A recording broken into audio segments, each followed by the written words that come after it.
What's the meaning of authoritarianism?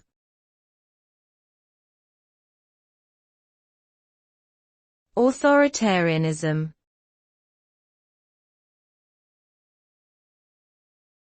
Authoritarianism.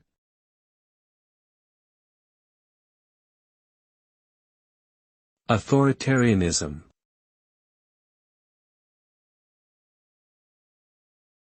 Authoritarianism.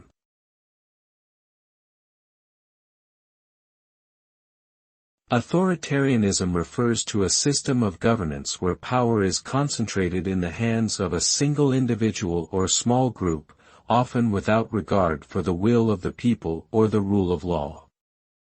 This type of government typically restricts civil liberties and political freedoms, and enforces strict obedience to the ruling authority. The result of authoritarianism can be the suppression of dissenting voices, oppression of minority groups, and a lack of accountability for those in power. It can also lead to economic stagnation, social unrest, and international isolation.